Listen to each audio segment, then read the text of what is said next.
this is the problem, not just with Hollywood, but also with Los Angeles, because Los Angeles is inexorably connected to show business. There is no getting around that. It's the reason why a large percentage of people move there, and it also massively affects the politics of the place, and not just politics, but social discussions, the way people communicate, because it's an incredibly disingenuous way of communicating, where you want to say the things that people are going to want to hear, because that way they're going to cast you. So here's the thing. You take these people, and generally speaking, people come to Hollywood if they have an acting dream. That's the big reason why, right? That's like probably the number one. There's comics, they come there and they're different, but not necessarily, because a lot of them get into acting and they get like corrupted by that system too. But the way this system works is you go there and then you go into a room like this one. So like maybe we could be the casting directors, and someone would come in and you go, "Hey Mark, tell us a little bit about yourself. Where'd you move from?" And there's like a smugness to it and a weirdness to it, because they have power over you. And they're like, "Well, I'm from New Jersey, but I've been acting. I did a bunch of plays and blah, blah, blah, and I'm out here trying it out." Okay, Mark. Joe Rogan isn't holding back. In a world where every word can trigger outrage, he's challenging Hollywood's woke culture, exposing radical shifts in education, and breaking down how social media fuels toxic judgment. This isn't just another take. He's ready to push against the boundaries of today's social narratives. Rogan starts with the rise of cancel culture and how the internet has become a battlefield for public shaming. He dives into how people actively hunt for mistakes, digging through social media posts and old comments just to find something to tear others down. Rogan calls this trend toxic, pointing out that it doesn't reflect genuine in-person interactions. Unlike face-to-face conversations, where people show respect and nuance, he explains, the internet has turned into a place where tearing someone apart has become all too easy and all too common. Rogan argues that this constant judgment creates a dangerous environment where it's unsafe to speak freely. And for him, this isn't just about protecting celebrities. He's worried about how it affects society as a whole, making everyone afraid to voice their thoughts. Hollywood too has shifted, losing its sense of humor, Rogan says, in its rush to fit a woke agenda. He recalls the golden age of comedy, thinking back to classic films like There's Something About Mary and Kingpin, movies that dared to push boundaries without the fear of offending. Those films, he says, took risks to make people laugh. But today's Hollywood, Rogan argues it's lost its edge. So that industry has made a bunch of insane people, because they were insane going in there. They needed a lot of attention already, and then on top of that, they get rejected over and over and over again. And I remember this girl that I was dating. She would come home from auditions, and then she'd just be like, just devastated because the audition didn't go well, and she stumbled through things. She's just like, you could like feel the angst like pulsating off of their bodies. Like people were just, and you run into that more than you don't. Because most people are bitter, and most people are weirded out, and they adopt these liberal sensibilities and ideologies, and they don't necessarily do it because they thought these things through. I mean, occasionally you got your Mark Ruffalo type characters really all in on a lot of things, but most of them are not. Most of them are just nonsense people, and those nonsense people will get on stage and they'll say, like at the Academy Awards or at the Grammys, they'll talk about, this is what we have to do. We have to make sure that we support this and that. And now walking on eggshells to avoid even the smallest misstep. He describes this change as a loss of comedy's core, where jokes and humor now have to pass through the filter of political correctness before making it to the screen. For Rogan, comedy's power lies in its ability to challenge, provoke, and sometimes even shock audiences, and he fears this edge is disappearing.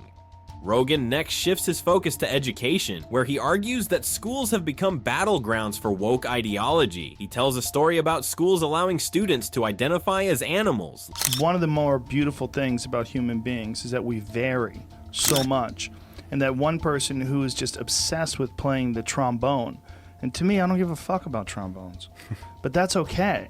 Like, I can't be obsessed about everything. Some people love golf, and they just want to play it all day long. I've never played golf a day in my life, except miniature golf, and just fucking around.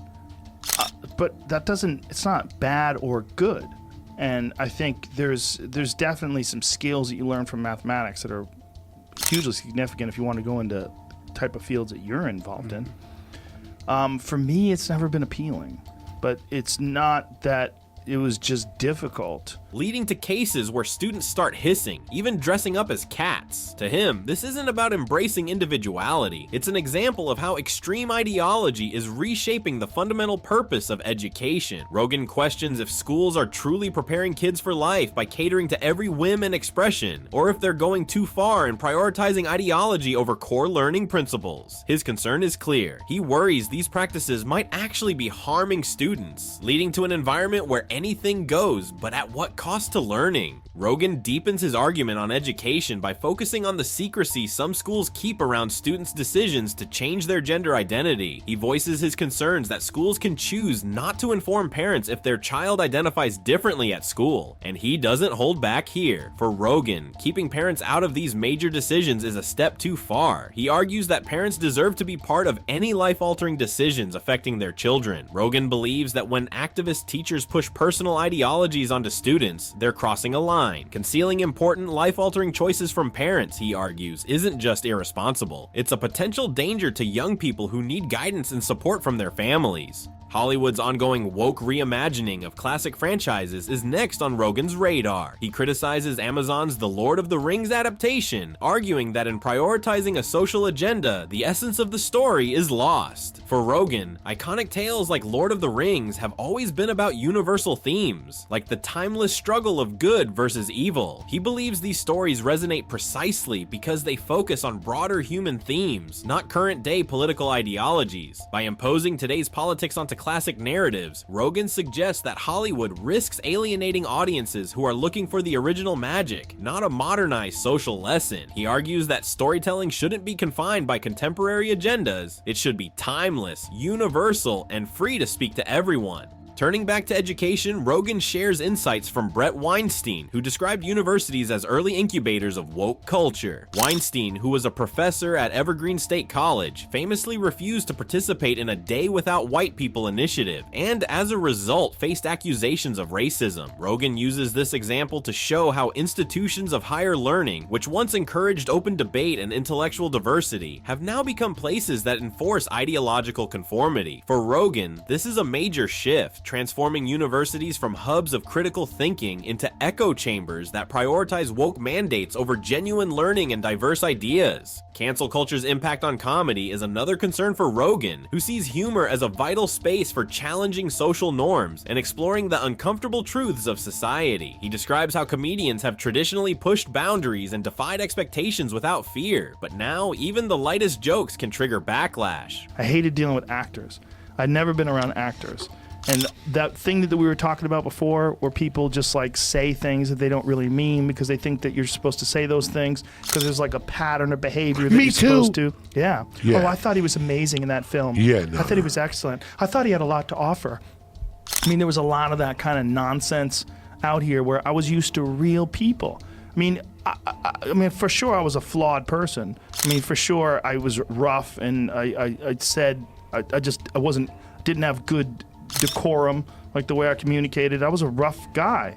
You know, I'd come from fighting and then went right into stand-up, and this is only a few years later I'm doing this. Rogan has faced numerous smear campaigns, but refuses to tone down his content for anyone. For him, comedy has always been about authenticity. If comedians are forced to water down their material, they lose what makes them unique. In a world where satire is under attack, Rogan sees his role as a comedian to keep his humor raw and unapologetic, staying true to the tradition of comedy as a platform for truth-telling. Rogan's reflections on how Hollywood has lost its edge lead him to compare two comedic legends, Bill Murray and Chevy Chase. He notes how Murray's characters tend to evolve by the end of each film, often shifting to fit a more likable and woke-approved image. Meanwhile, Chase's characters stay true to their sarcastic, rebellious roots, unfiltered and unapologetic. To Rogan, this difference is critical. He feels that Hollywood's tendency to soften and sanitize characters in response to public criticism strips them of what made them memorable. He argues that characters who stay raw and real resonate more deeply with audiences, while those molded to fit popular opinion lose their impact. Discussing gender identity, Rogan expresses his concerns about the push for children to transition without proper understanding or guidance. He recalls a conversation with Jordan Peterson, during which they explored how young children may not fully grasp the implications of such decisions. We're searching for the person who's got it all nailed.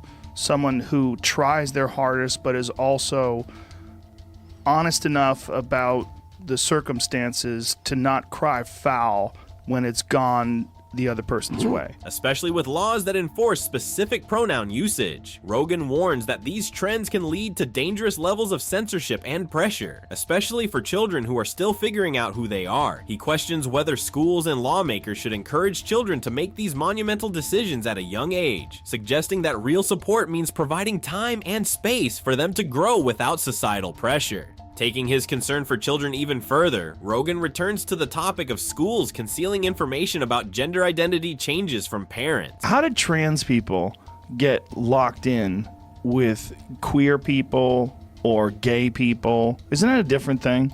It is. I think they're just all marginalized groups. Marginalized groups. Yeah. But they form. Do you know there's A too and Wait, A plus? Do you know that? Oh no. Yes. Now it's A and A plus. This is an abbreviated list. Wait, if you really want to be completely non-inclusive, you have to include asexual people as well. They feel marginalized because they're not trans, they're not gay, they're not straight, they're just not sex. Wait, why Q for queer? Queer. But why is that Exactly. different than gay and lesbian? Because it's just I'm odd. I'm just weird. I'm a weird really? guy. I'm queer. Okay. I don't know. What is queer? I don't know. I thought that meant, right? We should Didn't that know. indicate? People right now are screaming at us. I know, they're screaming. Cisgendered, I know. Cisgendered, white, white, privileged. male. Pretty wealthy, too. He questions why schools would exclude parents from such a pivotal conversation. For Rogan, this isn't just about woke culture. It's about respecting family dynamics and honoring parental rights. He argues that pushing young people toward life-altering choices without involving their parents could lead to regrets that can't easily be undone. This secrecy, he believes, exemplifies how radical ideologies can sometimes overlook foundational values like trust, family, and mutual respect. Finally, Rogan reflects on his position as an independent voice, free from Hollywood's influence, which he says allows him to speak without worrying about sponsors, network executives, or backlash. He sees his platform as one of the last spaces for open, unfiltered discussion, something he believes Hollywood lacks. Rogan knows this independence makes him a target for the woke agenda, but he's unapologetic. This freedom allows him to address the hypocrisy, double standards, and censorship he sees coming from Hollywood and beyond. He recognizes that his position outside Hollywood's traditional structures gives him a rare kind of power in today's media landscape, the power to speak without constraint. In his closing thoughts, Rogan asserts that he doesn't see himself as a rebel. He's just someone refusing to conform. In a world quick to label and judge, his goal isn't to provoke, but to speak the truth as he sees it. Rogan believes that maintaining his authenticity in a time of extreme polarization isn't just a personal mission, it's a responsibility. His message is a reminder that freedom of speech still matters, even when it's uncomfortable, and that we shouldn't let fear control our voices. So what do you think? Are the trends Rogan's talking about something we should be concerned about, or are they just part of Hollywood's evolution? Let us know in the comments, and be sure to subscribe for more takes on today's most complex cultural conversations.